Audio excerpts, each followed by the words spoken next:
প্রতিদিন একটি নতুন কাজ, প্রতিদিন একটি নতুন ডিজাইন। আমরা যারা ডিজাইনার কেক নিয়ে কাজ করি তারা জানি যে আমাদের কাছে রিপিট কাজ খুবই কম আসে। তো নতুন ডিজাইন নিয়ে কাজ করতে গেলে কিছুটা এক্সপেরিমেন্ট করতে হয়। সবসময় যে আমাদের এক্সপেরিমেন্টগুলো 100% ভালো রেজাল্ট নিয়ে আসে তা কিন্তু না, মাঝে মধ্যে আমরা ফেল হই। তখন আবার নতুন করে শুরু করতে হয়, কারণ এই ধরনের কাজের মধ্যে এগুলো খুবই স্বাভাবিক।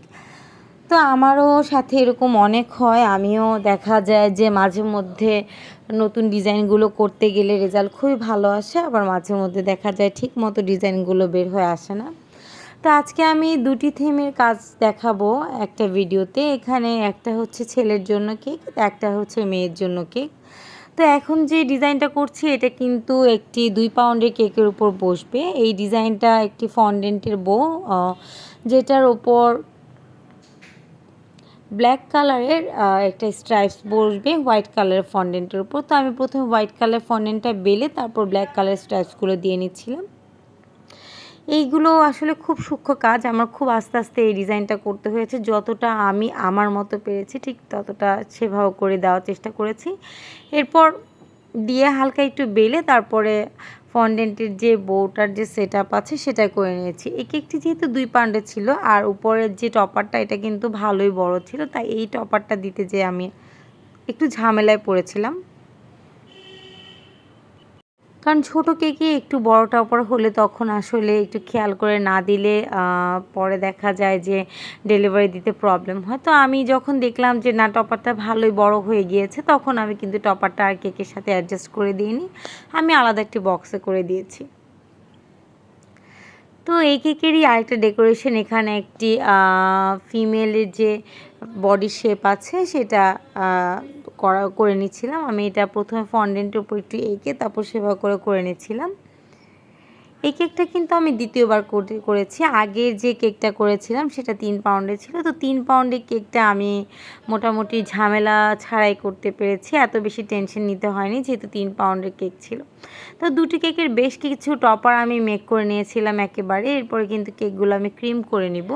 ক্রিম যেহেতু এটি চকলেট কেক তাই আমি চকলেট গানাশ দিয়ে নিচ্ছি এবং চকলেট সিরাপ, চকলেট ক্রিম যেভাবে করে আমি সবসময় করে থাকি ঠিক সেভাবে করে দিচ্ছি। এই কেকটিও 2 পাউন্ডের ছিল। দুইটি কেকই আসলে 2 পাউন্ড করেছিল। 2 পাউন্ড হওয়ার পরেও এই কেকগুলোতে আমি ভালোই টপার এবং আদার্স ডেকোরেশনগুলো আমার দিতে হয়েছে। তো আমি কেকগুলোকে ভালো করে ক্রিম করে তারপর রেস্টে রেখে দিব। রেস্টে রেখে তারপরে কেকের যে এক্সট্রা আরও কিছু ডিজাইন আছে সেগুলো কিন্তু করে নিব। এটি আরেকটি কেকের একটি ডিজাইন করে নিচ্ছি। এটি একটি ফিল্মের রিল আছে, ওইটার ডেকোরেশনটা আমি করছি। জানি না আমি ঠিক বলেছি নাকি, কিন্তু মনে হয় এটাই নাম। তো যাই হোক, ওইটাই আমি টপারটা করে নিচ্ছি ঠিক এভাবেই।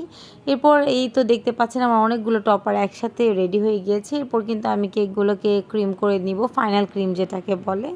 তো আমি এখানে কিছুটা ক্রাম কোর করে রেস্টে রেখে তারপর ফাইনাল ক্রিম করে নিয়েছি। ক্রিম করার অনেক ভিডিও দিয়েছি, মাঝে মধ্যে এখন একটু স্কিপ করার চেষ্টা করছি ক্রিমের ভিডিওটা দেওয়া। তো এরপর আমি কেকটাকে খুব ভালো করে চারপাশে ক্রিম করে তারপর কেকটাকে কিছুক্ষণের জন্য রেস্টে রেখে দিব। ক্রিম করতে অনেক লং টাইম লাগে, তো আমি একটু বেশি সময় ধরে ক্রিম করছিলাম। এরপর কিন্তু কেকের উপর টপারগুলো বসিয়ে দিব। এখানে আমার একটি ক্যামেরা আছে, ক্যামেরার সাথে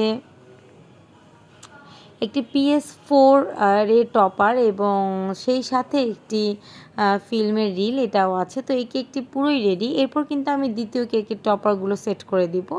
এখানে আমি ফন্ডেন্টের বউটা লাগিয়ে দিচ্ছি। এরপরে আরেকটা ফিমেল যে বডি শেপ ছিল ওইটা আরেকটু ডেকোরেশন করে তারপর সেটাও লাগিয়ে দিয়েছি। তো সব মিলিয়ে আমার কেকটা কিন্তু একদম রেডি। আমি আশা করছি আমার আজকের ভিডিওটি আপনাদের ভালো লেগেছে। সবাই ভালো থাকবেন। আল্লাহ হাফেজ।